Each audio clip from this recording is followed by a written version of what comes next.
Presiden, satu persatu kasus korupsi yang mangkrak diberantas oleh Prabowo Subianto. Prabowo mengatakan tindakan korupsi seolah-olah telah diterima sebagai kondisi sehari-hari. Bahkan pihak yang ingin memberantasnya malah ditertawakan karena kondisinya sudah terlalu parah. Ya, untuk itu Presiden Prabowo Subianto memberi peringatan keras kepada seluruh pejabat untuk stop melakukan praktik keserakahan dan merampok uang rakyat. Lantas, apa saja yang harus dilakukan Presiden Prabowo untuk memberantas korupsi hingga ke akar-akarnya? Untuk membahasnya pemirsa telah bergabung Wakil Ketua KPK periode 2015-2019, Bang Saud Situmorang. Selamat petang, Bang Saud, apa kabar? Oke, dan juga tentunya sudah bergabung secara virtual pakar hukum pidana UI, Pak Teuku Nasrullah. Pak Teuku Nasrullah, selamat petang. Selamat petang. Assalamualaikum warahmatullahi wabarakatuh. Maaf ini agak kurang bagus pencahayaannya karena masih di jalan dalam perjalanan ke Kota Samarinda. Siap, tidak apa-apa Pak Nasrullah. Kita mungkin awali saya ke Bang Saud terlebih dahulu. Kita melihat ya sejauh ini dari Kejaksaan Agung ini yang justru terlihat bergerak cepat Pak Saud, Bang Saud. Ini bagaimana melihat lembaga-lembaga lainnya seperti kepolisian dan juga KPK tentunya? Iya, saya bergerak dari intelijen dulu ya, karena aku kan 30 tahun di sana. Jadi kalau presiden tuh batuk aja, seluruh rakyat, apalagi penyelenggara negara udah paham kenapa dia batuk. Gitu. Ini kan udah berkali-kali ngomong. Bahkan di tulisannya sendiri yang 200 lebih 4 halaman itu, yang mengenai strategi 2045 menuju Indonesia emas itu bahkan kalau kita mau membaca itu, lebih hampir 18 kali dia menyebut anti korupsi, itu sebenarnya perintah gitu. Nah sekarang dari 3 penegak hukum yang bisa menafsirkan perintah Pak Prabowo ini siapa? Oke, kita katakan beberapa case belakangan itu mungkin penyelidikannya mulai yang lalu. Tapi kan kita juga paham penyelidikan bertahun-tahun pun selalu tidak jalan kalau tidak ada yang menginspirasi. Nah oleh sebab itu inspirasinya udah jelas, statementnya udah jelas, hampir di setiap tempat menyatakan ada kerugian.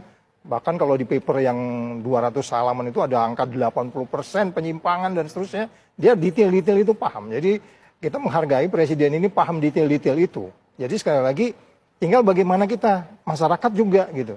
Jadi saya malah agak masuk kalau lebih detail. Umpamanya kalau besok umur 17 tahun, anak saya mau bikin SIM. Begitu mulai diminta uang harus boleh ngomong, Pak Presiden nggak bilang boleh loh.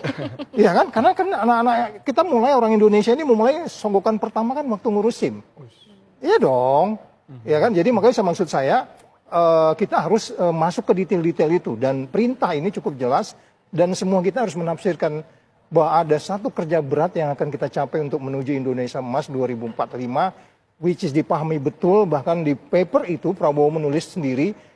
Banyak negara bahkan bubar karena tidak bisa mengatasi korupsi. Itu tulisan Prabowo loh. Jadi itu saya katakan ini kita harus apresiasi. Kira-kira gitu. Persoalan yang sangat fatal. Tapi Pak Teuku Nasrullah, kenapa baru di era sekarang dieksekusi secara massal?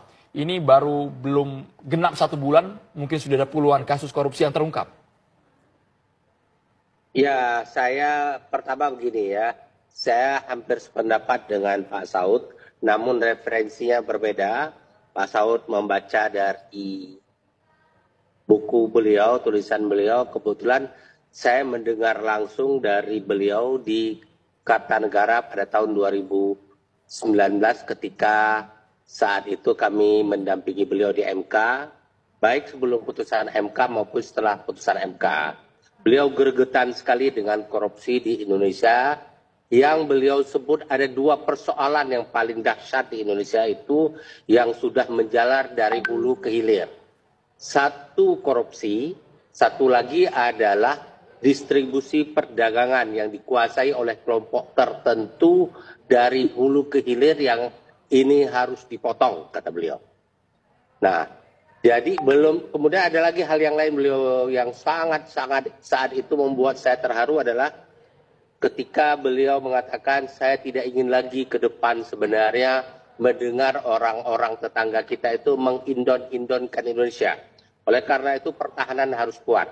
Nah dari sisi itu saya yakin seyakin-yakinnya sehingga pada saat saya sedang sakit pun saya rela begadang untuk membela beliau di MK. Tapi persoalan MK kita tahu sendirilah bagaimana saat itu melawan kekuasaan hampir tidak mungkin. Nah, satu. Yang kedua, cuma saya agak sedikit kaget di susunan kabinet sekarang. Di ring satu beliau itu adalah orang-orang yang selama ini kita tahu bermasalah. Muncul namanya, bahkan orang-orang menganggap kok jadi sandera politik. Kalau tidak bergabung dengan bla bla bla, maka dia akan jadi kasusnya. Nah, Anda bisa lihat siapa orangnya, tapi saya tidak boleh menyebut namanya ya, karena saya tidak bisa membuktikan. Tapi orang itu 2014 awal atau 2024 awal atau 2023 akhir mencuat namanya yang hampir setiap hari, bahkan pernah diperiksa oleh Kejagung, jadi menteri lagi. Bang Nasrullah, Satu sisi, sorry Bang, kita tarik dengan nama-nama yang terbaru sekarang. Ada Zarof Rikar, kemudian yang terbaru ada Dirjen Perkereta Apian. Kemarin juga ada nama Tom Lembong, mantan Mendak yang juga tersangkut. Mantan pejabat Mahkamah Agung. Kalau Zarof Rikar itu lain namanya, itu saat itu kan sudah terjadi inceran khusus oleh Kejaksaan Agung karena terkait antara lain dengan kasus yang ditangani oleh Kejagung.